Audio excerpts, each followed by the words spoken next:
No, slyším, tady detektiv Pete Doherty. Cože? Už zase? To není možný. Jedu tam.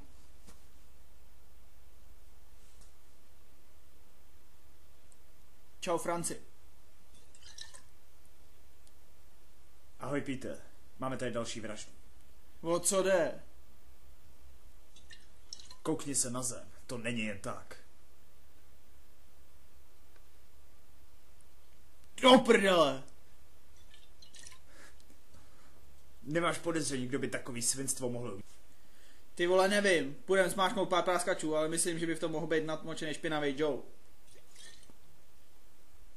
OK, jdeme zmáčknout. Hej, špíno, tak mluv. Kdo to udělal? Hej, nechte mě, nic ti neřeknu. Jdi do píči, ty špinavej poldo. Špinavý poldo? To vážně nesnáším. Tak zpívej. Dobře, myslím, že je v tom namočený Martin.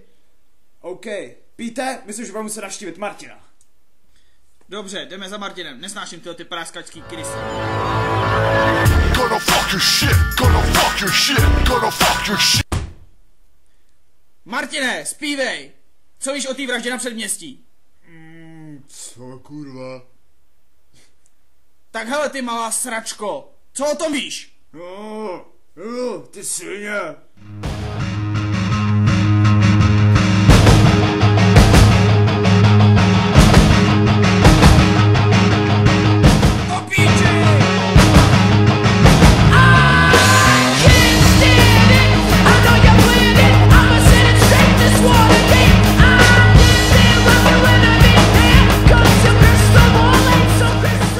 Potřebuju pomoc! Pomoc!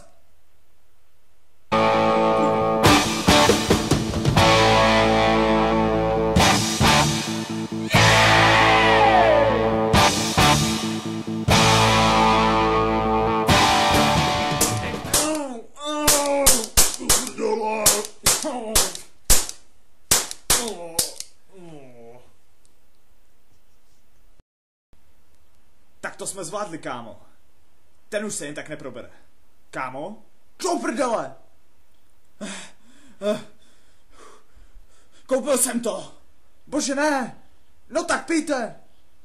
Kámo, řekni mi ženě a dětem, že je mám rád, ale že na Vánoce už nepřijdu. No tak, kluci tě dej zase dohromady. Budeš se zase prohánět po Londýně jako za starých časů. Všechno bude v pohodě. Ty mi tady nechci kdo špíte. Jasně, kámo.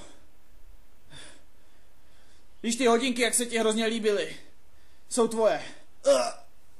No.